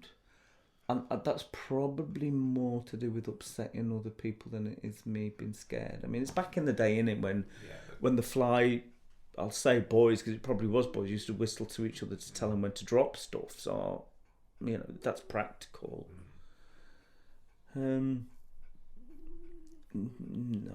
Just learn your words. Don't bump into the furniture, make people laugh. And, remember to get changed. I did a terrible thing. It wasn't a terrible thing. It was Brid Spa, and none of them ever there will let me forget it. Where I thought I'd finished for Act 1, and I was just having a chat, and then I heard a cue, and then quickly realised it was my cue. And I didn't have a costume on. And I ran on in a dressing gown. And I didn't even put a wig on, Aidan. I was just standing there in a dressing gown doing this routine. It was the most terrible... Why am I saying this? But it's because these things happen. It was the most terrifying, awful, naked experience. And there were a few sort of managed to turn it round in a slightly kind of like giggly, this is deliberate way. Like totally breaking the fourth wall about it. I actually feel a little bit. So bad things are going to happen whether you say the Scottish play or whether you do your routines or not. Bad things are going to happen anyway sometimes, and it did.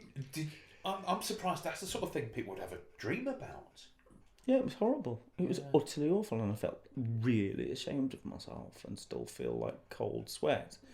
But, afterwards, there are photographs prepared and blown up by, I call her Ursula on the lighting desk.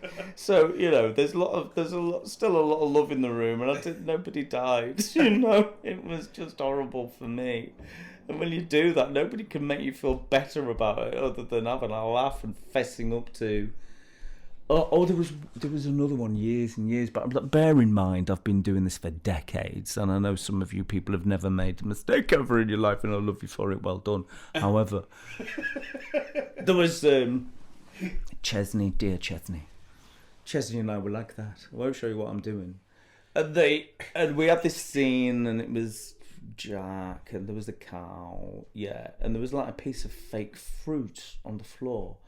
And I made my exit, and I kicked this piece of fruit, and it just went somewhere really clever, and it was like really slick, and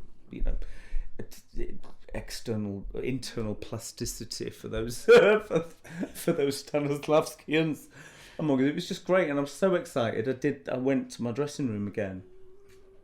Done it twice now in all of these years, but that one wasn't quite as bad. I actually managed to get back onto the stage with a frock on and a wig on. And it was all right. But it's the first time Chesney's ever had to improvise for a bit when he's talking to the cow. And I suddenly heard him say something really daft and a little bit odd through the tannoy, thinking, what's he doing? What's he doing making things up? These rock and roll stars, they don't know what they're doing. No, I'm on! Get out of the way! Give me a wig! Yeah, not bad. It's twice in all of these years. Not bad. That's right. Kind of. We'll let you off. Did it a little bit in a... No, this was in a dress rehearsal. I have a lot of changes. And I'm old.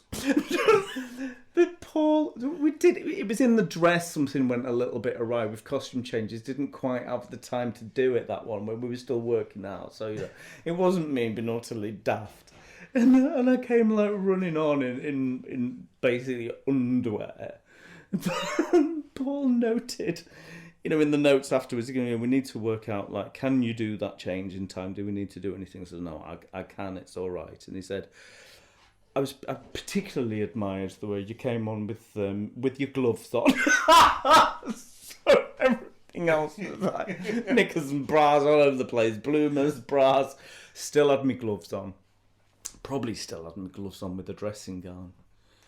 Oh no, that's out there forever now, isn't it? It's all right. It's fine. You have that vulnerability. Vulnerability is the danger of live theatre, and the knowing that things do sometimes go wrong. Occasionally, that was me.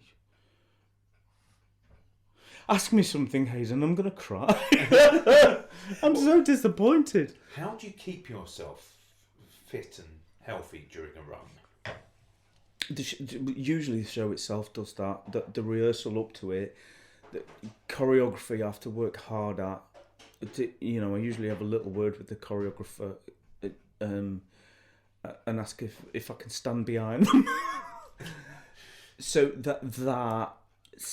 if I'm not a massive singer, but if I've got songs to do, I find singing's quite aerobic.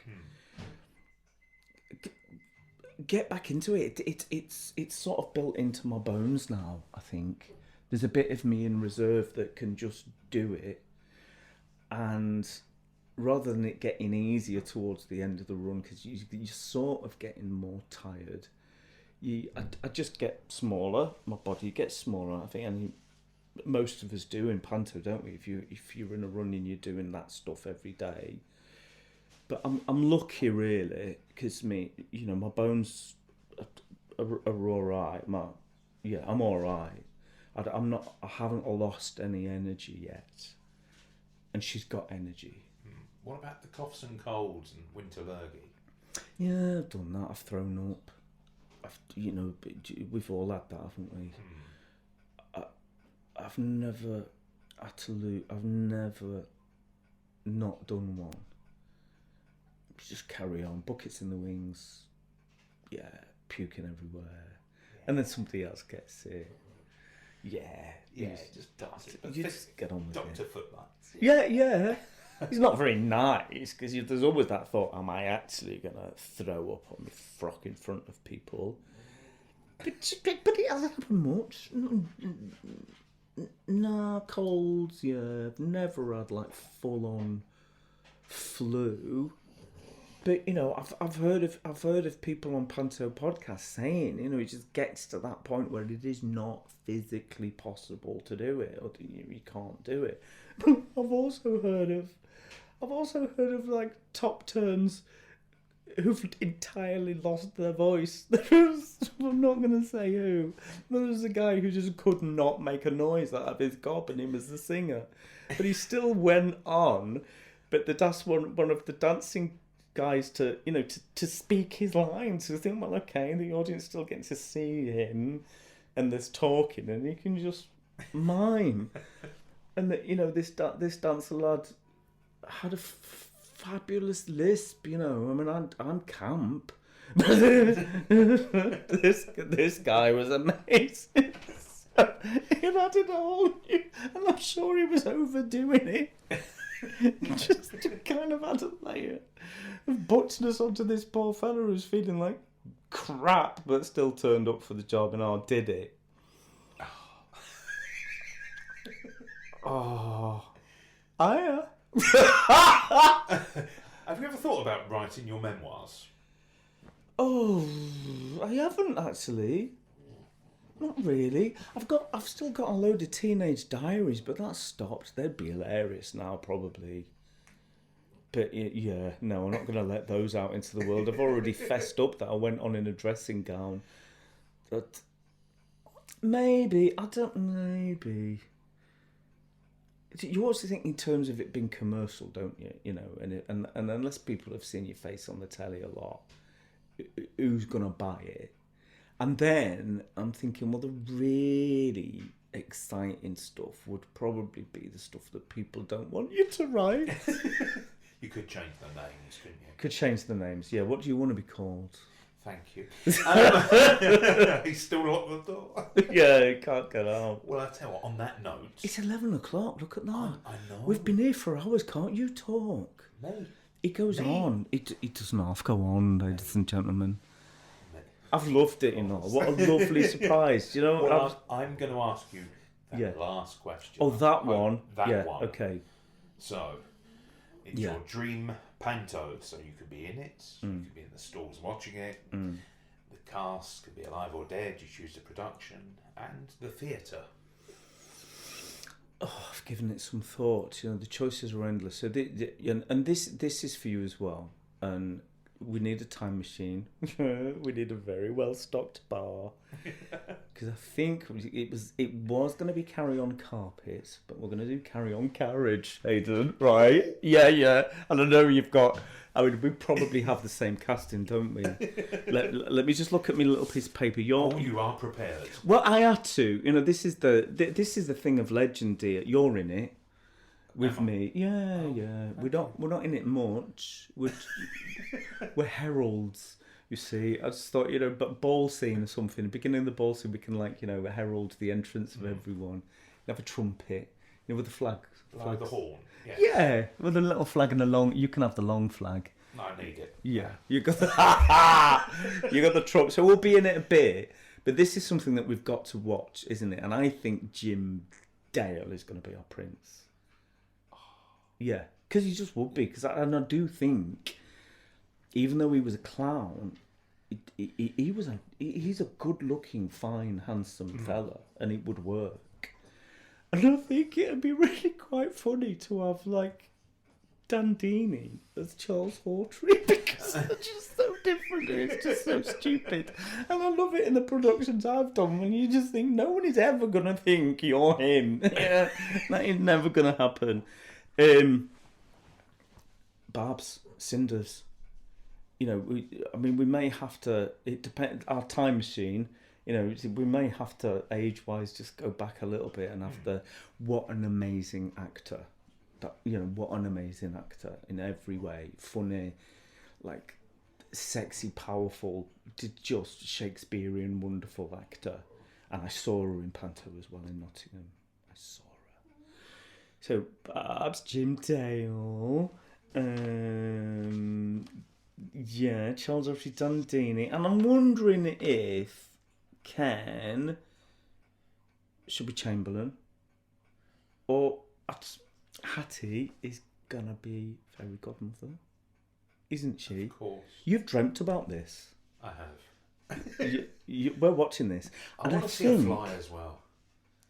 Do you think they're gonna be like their photographed heads stuck on cartoons on the poster? I think that's probably what it has to be. You know, when it used to be that. Yeah. I think Blackpool Winter Gardens, because it's got that sort of summer season thing, you know. Picture postcard feel. A little bit like that, so it's not too flash. Yeah, it would need to be quite working class. That absolutely has to be right. Who have we got left that I haven't done? Let's have a look. Baroness. Joan Sims. Yeah. Now, who have I missed out? Because I was wondering if because we've already got Buttons. Frankie Howard. You're not sure about that one? It'd rip it to bits. But I'd like to see him do it. Because you would think of Jim Dale in the Buttons, but you want him to get the girl. You want him to get the girl. You're not sold on Frankie as Buttons. But what else can we have him? Because I want him. Have I missed any? The Uglies. Oh, of course. That's Bernard and Sid. Oh, absolutely, Bernard and Sid. I don't know if Sid James would ever do that, but you know, if we have the power, wouldn't it be great? I see. I'm still now on your butt. He's fuming. He's fuming, gentle listeners. He's kicking out. He's reaching for my ornaments. Yes. You're not Frankie Howard Buttons. We're gonna have to think of somebody else. Robin Asquith, then. Oh no! What's the matter, Hayden? I'm just thinking because he's got to be cute. Do you think he's going to be cute? Cute but stupid. All right, I'll do it. Okay, you can be Buttons. But you're going to have to do your trumpet with Frankie Howard. But you can still have the long one. So Frankie. Yes. You're not sure. No, yeah. So you can be. I'll be Buttons then. Frankie Howard. You just don't want to waste them, do you? If we're going to have that and we're going to get them. Or maybe what we do is like do what a lot of directors do these days, and depending on who's available any particular night, they play different things on different nights. Maybe, or is that too? Who did you say for Baron? Joan Sims, she's Baroness. Oh, Baroness. Or you wouldn't have a Baron because you also. Or we could have Ken and Joan. You've omitted somebody who I think is so neglected in the Carry On film. Come on, let's have it. Steals it. Peter Butterworth.